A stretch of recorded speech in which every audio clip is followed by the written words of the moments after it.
Welcome back, true believers. I'm Thomas Brando Greenman, and you're listening to the You're Not My Father podcast. Everyone could use a little fatherly advice, no matter what your age is. So we're here to provide that advice, wisdom, humor, motivation, and inspiration to help you live a better life. So without further ado, let's do this.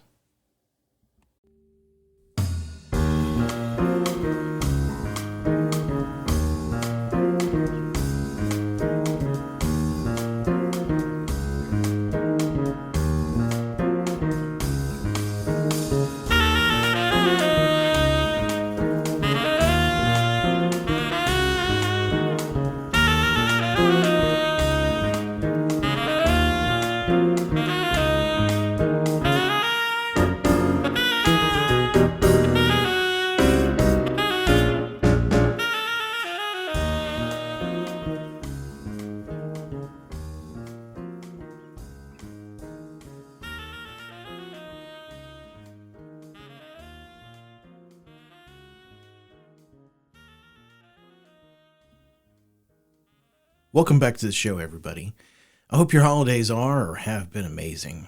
Speaking of which, that's what today's episode is about. Not your holidays, but the holidays in general. The ones I've had, wished I had, didn't have, wished I hadn't, and I'm currently having, although it's a little late. I know that's kind of a mouthful, but ain't that the holidays, right? We all have our favorite holiday stories, some good, some bad, and they're usually pretty memorable. And interestingly enough, inspiring folks since the dawn of time and beyond. And that's the holidays, and if that's not worthy an episode, I don't know what is. And maybe it's because it's that time of the year, the holiday season. We haven't done a holiday episode. At least I don't think so. Not really. So sit back and relax, and if you're driving, look out, truck! So when I say brief history of holidays, I'm going to mean brief, I guess. And I doubt this would really count as a history lesson, because most of our holidays are kind of old ones, surprisingly enough. You might be saying, well, what about Christmas? Christmas, that's a modern holiday, isn't it? You know, with Coke and the Christmas tree and Santa Claus and all that stuff. Well, I hate to be the one to tell you, but no, not really. So what we think of as traditional Christmas with Santa and all that stuff really is kind of more like 200 years old. So you're kind of right. But before that, it goes back to the early Christian church celebrating Christ's birth. But what if you go back before that? And history gets a little fuzzy. But there's several hypotheses floating around the academic world, i.e. the historians, that say that Christmas is the wrapping paper on some much older holidays, like a sun god cult, so forth. And so those holidays are the beginnings of even older ones. It's kind of like a Russian doll if you think about it. So many layers and wrapping paper. It's kind of like these holidays were being, regifted. And so in the end, most of them revolve around the winter solstice. But I'm not here to pick on Christmas. Not at all. But like most of our history, it can kind of vary depending on the person. And if we can get an argument on the origins of this, well, you just wait and see what happens when your brother shows up with that girl that you used to date, or your uncle gets drunk and, well, I think you're starting to see the picture here. So why do holidays inspire people? I think from a very basic point of view, a holiday is something to look forward to. Life gets a bit monotone whenever you do the same thing, day in and day out. It's kind of like eating pizza every day. Wait a minute. I think that actually might work. How about this? It's like eating salad every day. Oh, it gets boring. And going to work every day, well, you can't stand that either. And that's why you have the weekend. And maybe that's the best example I'm ever going to be able to come up with. The weekend. Everybody's working for the weekend. You know the song. I don't like it. Thank God it's Friday. We say that. And we're all giving our very best to get through until that Friday night movie, the bar crawl, the date, the weekend, vacation, and of course, the holiday. And the examples I've given are more like motivation, though. Does that really count as inspiration? Well, maybe we can say that they're linked.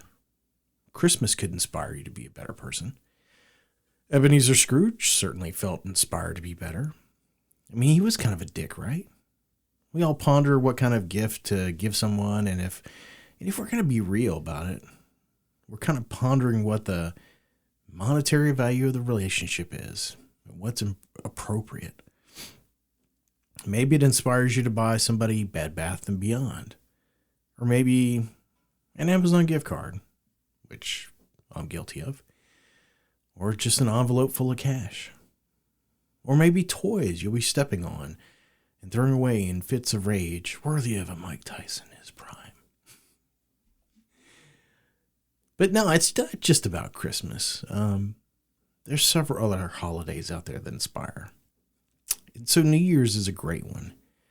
Making a promise to no one, or no one that cares, that you'll do better, you'll stop doing something, you'll do this, or you'll do that. But don't worry, man. Your good intentions will be left on the side of the road like a bag of McDonald's trash thrown out the window by drunk people at 3 a.m. in the morning. Did all that inspire you to go to the gym? Well, yeah, at least for a few weeks, right? A few days, one day. Planet Fitness makes their most money during those times, I'll bet. So what about spring break? Another holiday. You got to get in shape to get in that bikini. Got to get a six-pack of abs or the old keg and go flex on the beach. Do you even live, bruh? 4th of July? Oh, man. It's time to get out the grill and cooler. It's time to get it on. Can't wait. But oh, yeah. I'm in Alaska, and it's the middle of winter. Why the hell am I inspiring myself when I've got 4 to 5 feet of snow? Damn. But, we all need something to look forward to. And you know what? Holidays are that constant reminder that there is something awesome coming around soon. You just have to wait a little while. And good times are here again. Or so you hope. It's kind of like a guidebook of things that you should be doing. Whenever your parents aren't around, or they're not really a big part of your life, not to depress you, but if somebody's not taking the whip to your back and trying to motivate you and always after you to try to get to do these things, if it's just left up to you and you alone, would you celebrate all these holidays? I don't know. I kind of feel like I don't, or I didn't at one point in time. So how does that inspire me? Well, geez, Beaver. I guess I'm just like everybody else. I'm motivated and I'm inspired by the prospect of something awesome coming. Even when it's bad, it's like you've got a second chance to try it again. Maybe it'll be better this time. Maybe I've learned my lesson. Or now I'm a better person and they'll like me this time. And yeah, I've been there. Honestly, the holidays when I was a little kid were pretty awesome. I didn't have anything to compare it to. I'd only been around for a few years, life and all. So yeah, things were kind of wonderful. Not in the Wonder Years, not the TV show. Maybe they were kind of Wonder Years. But some of my earliest holiday memories were around when I was 2 or 3. I've got a pretty decent memory. And my mom made some really awesome gingerbread man. They were really tasty. They were kind of hard and crunchy, but she'd put like these little peppermint red hots on them as buttons. And it was just, they were kind of magical. I'd never had them before. I'd never seen them before. They were really awesome. In that same holiday, I had this really cool, it was a light-powered Old West shoot-'em-up toy. And so it's where you fire this light-emitting Old West six-shooter And if you hit the light sensor in the middle, the gunslinger kind of fell to the ground. It's really, really cool. And the other day I was looking up this toy, and sure enough, I think it was right around 77, 78, around that time, it was pretty cool. Same holiday, I got a set of Star Wars sheets, and I've got to tell you, I love them. I slept on them for the better part of, off and on for probably about 20 years until they just finally just collapsed.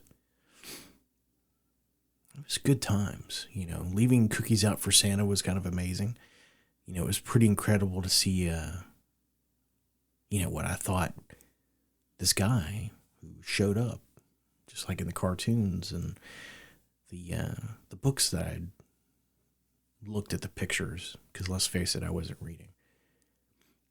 See this evidence that he showed up and he ate these cookies and drank milk and he took off and there's his presence here. I mean, how could you not like this dude? This dude was awesome. And never mind that I didn't know that, we didn't have a chimney, and how was he going to get there? I don't know. I don't ever think I saw a movie that showed Santa Claus breaking in the back door or anything. But I don't recall too many more Christmas holidays around that time.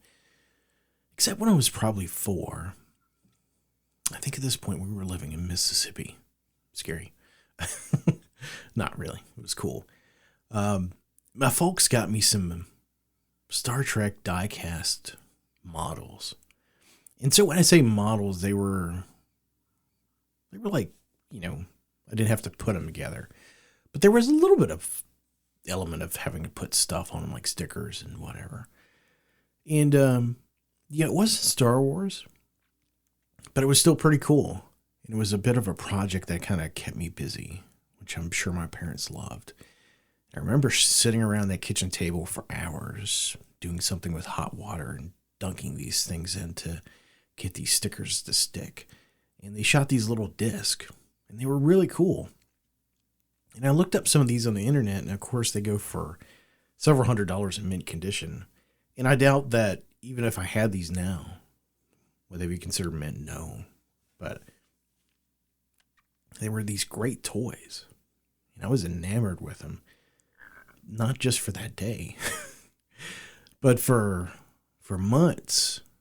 And part of my dreams and whatnot, I still kind of think of these things from time to time. And they were cool. They were really, really cool. And just on their own, like if somebody bought those for me, I don't think they would have meant the same thing. I just don't. But as I got older, some of the Christmases were amazing, but overall they were kind of lackluster. I mean, I truly do remember the ones where my parents were there when they were married. These were the ones where, like, they did everything. I mean, like, the decorations, the trees. I mean, the whole 9 yards. You know what I'm talking about? I'm talking about the cookies, the plates, the glasses, playing the music, tinsel, lights everywhere. I mean, over the top Christmas. I remember those for sure. But I think there were only a handful of them, Kind of looking back on it now, it was really kind of a family show of sorts. Like a movie production with a cast of 2 parents that really kind of brought everything into focus with a lot of prep work. And the big one I remember, probably the best Christmas I ever had, I think.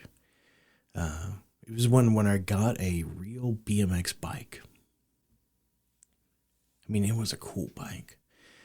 And before that, my dad made me a dirt bike of sorts. He put it together from all these different bits and pieces and, big bulky bike frame, and he painted it black and yellow.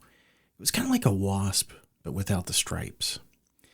And so all of my friends, for the most part, were cruising around with these tricked out bikes with the stunt bars and things.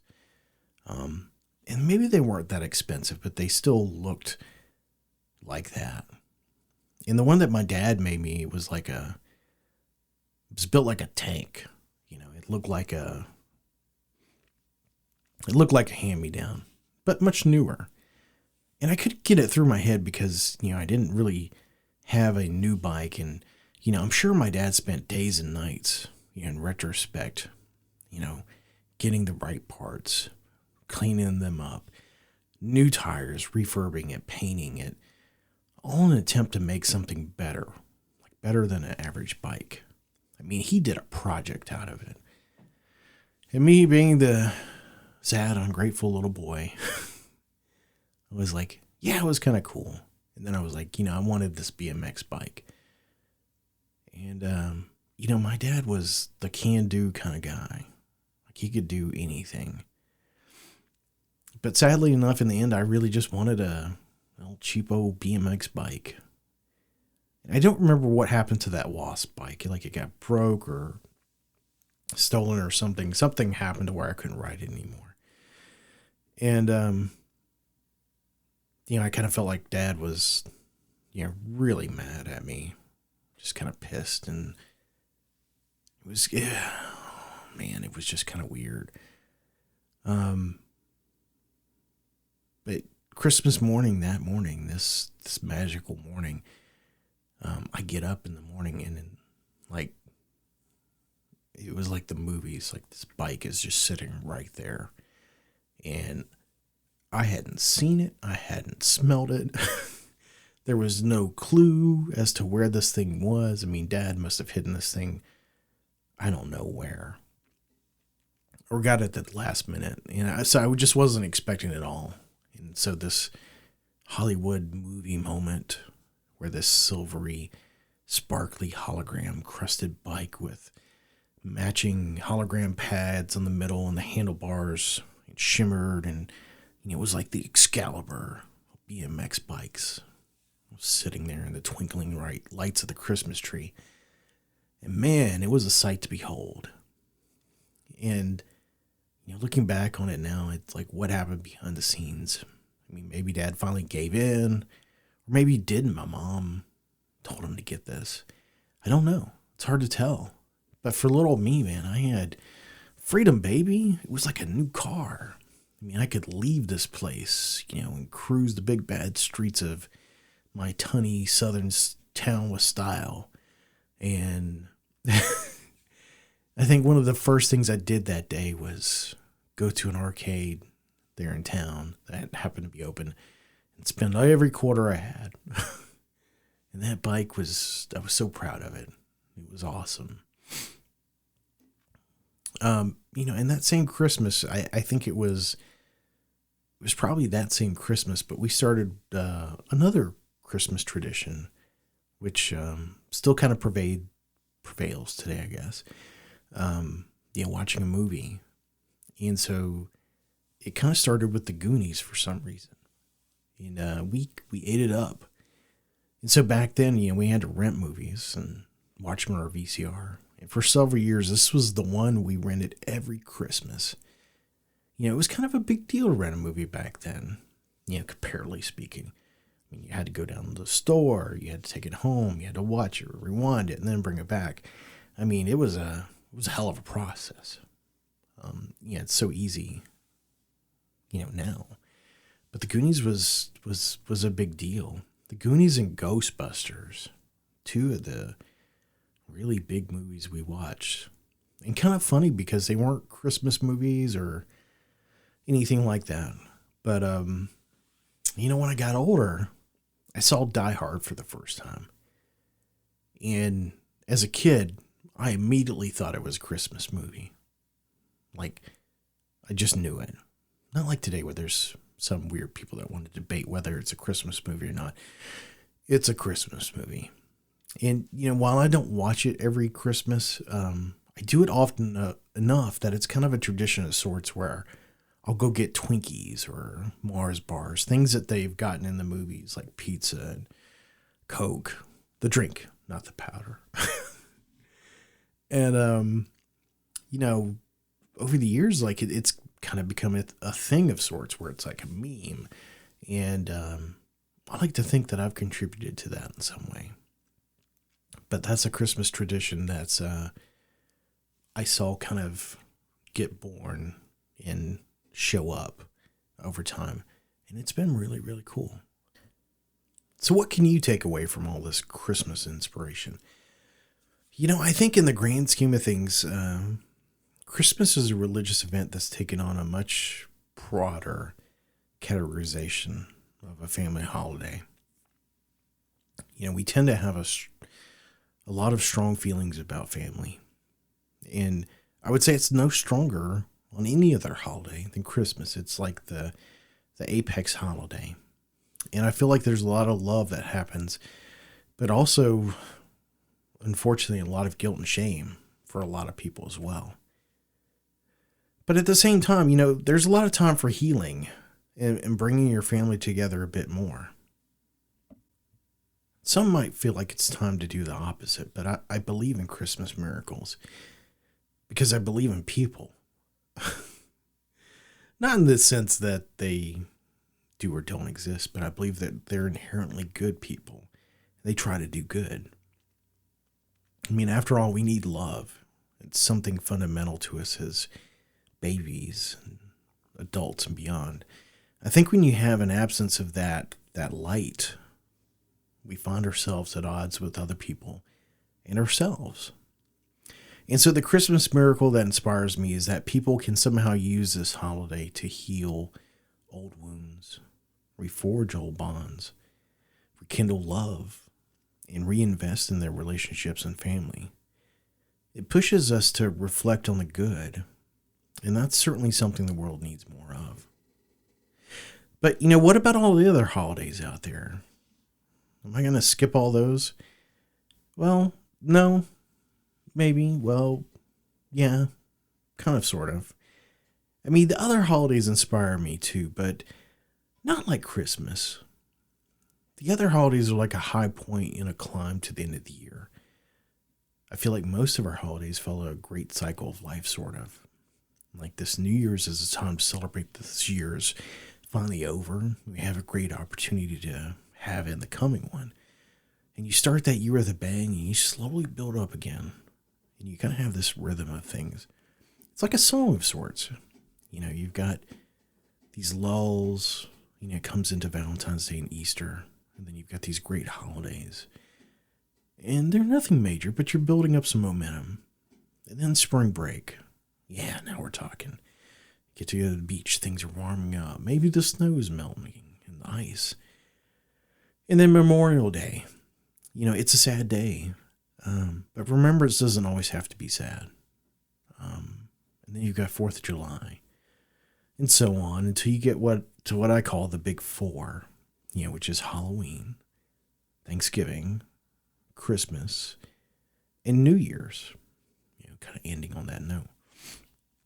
And I think if you skipped all the others, people would kind of grumble, complain, but I think they would rather have the big four if you had a choice.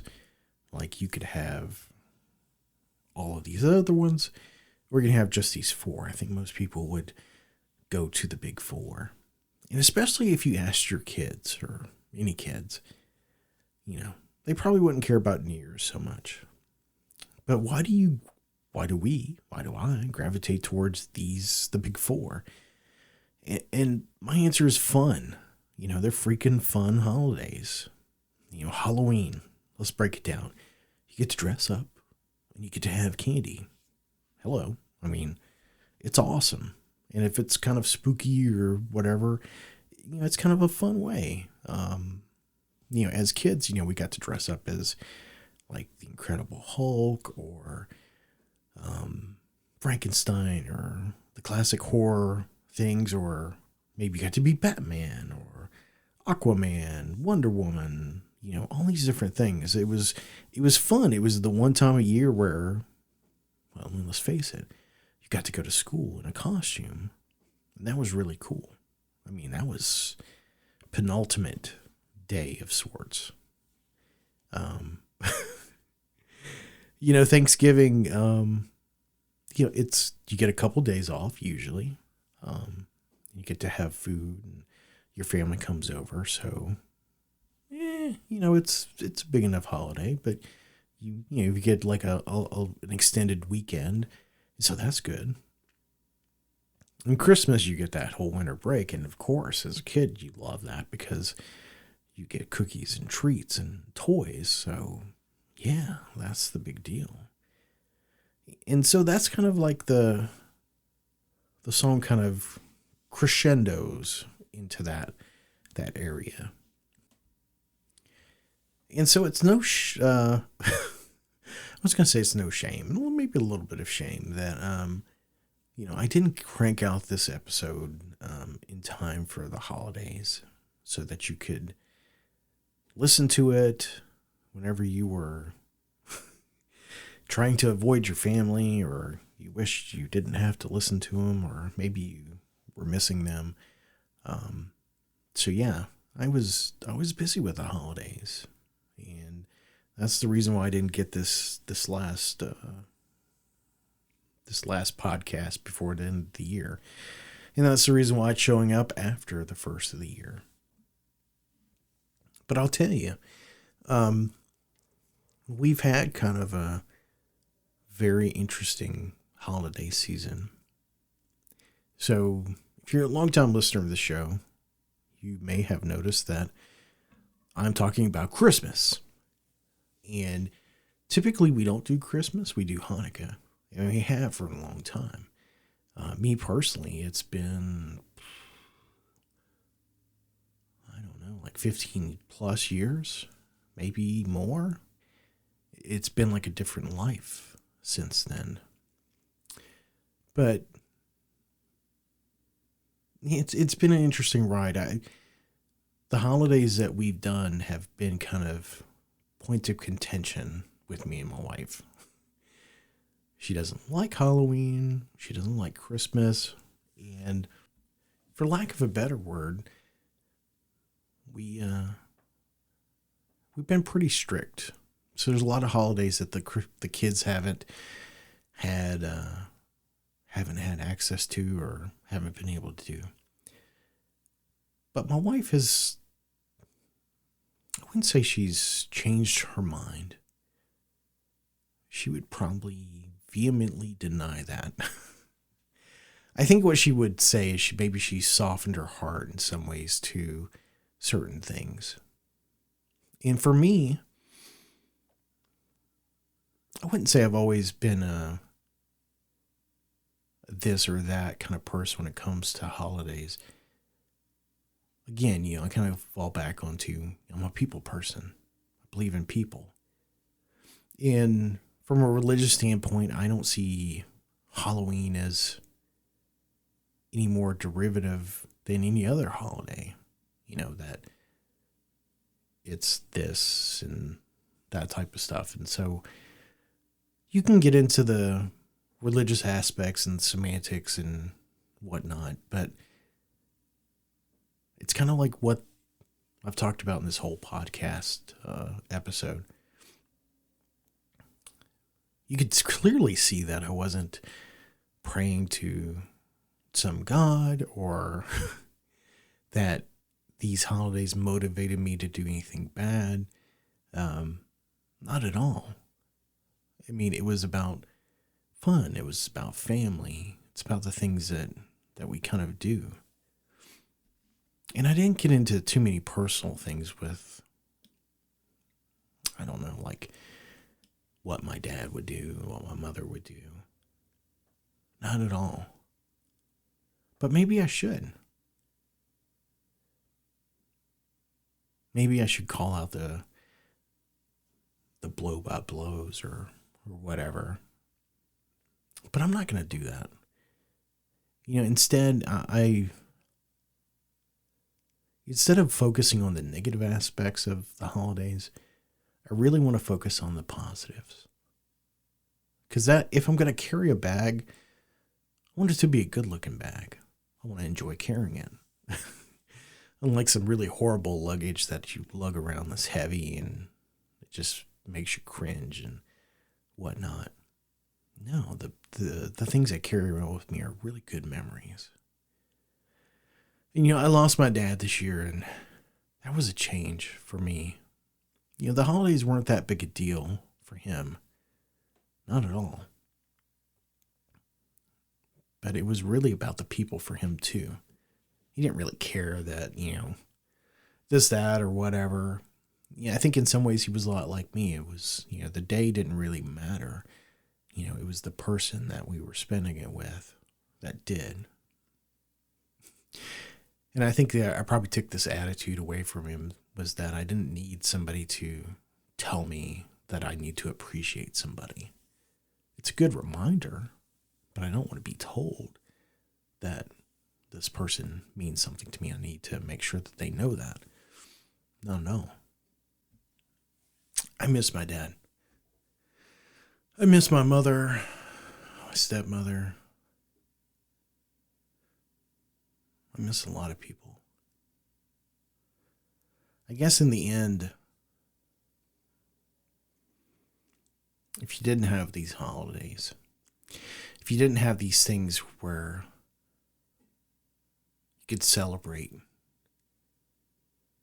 and be a part of something more than just yourself, I think life would be a really lonely place.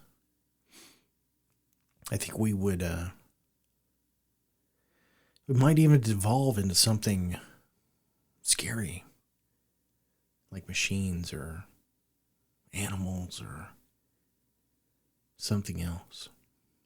I hear talk about beer being the catalyst for civilization, or sanitation being the catalyst for civilization, or all these other different things. And part of me totally agrees with that. But a lot of parts of me now kind of feel like these holidays are really the celebrations. These are the things that bring us together. I mean, they're all symbiotic, the great big circle of life type of deal.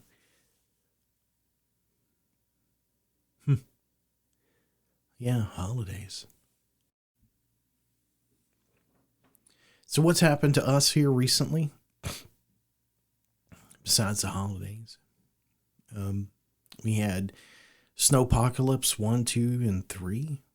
I think all total we had, I don't know, like 5, 6, 7 feet of snow total. For the first time in a long time, the schools were closed several days because the roads were too bad. As a matter of fact, I think it's been at least 3 weeks since all that happened. It was like the week before Christmas, or earlier. But either way, the roads are just now finally starting to get cleaned out. So that's been interesting. 2 lanes, how about 1? 3 lanes, how about 1 1/4? It's been rough. We've missed work. We've missed school. There's been all kinds of stuff going on. So that's all the holiday crap that I can talk about this year. Thankfully, it's all over. I'm recording this a few days after New Year's. And I'm ready to get back into the swing of things. But I'm also looking forward to the next holiday. And yeah. And so what am I thankful for this past year? I am thankful for being alive, for having the amazing family I do, for having kids and a wife who love me, and some who times don't respect me as much, but they really do love me more than I ever probably could have asked for. I'm thankful for having an amazing business family and being able to do amazing things for really amazing people. It's been a great year. I'm thankful that God has made me a tool and has allowed me to further walk in his word. From a spiritual perspective, it's been really amazing. And I'm thankful that my allergies have kicked in and made sure I don't need to draw out the rest of this episode. So thank you, true believers, for tuning in for another episode. We hope to be back within another few weeks with a new episode and some interesting perspectives here. Love you guys. Hang in there. Have an amazing 2023.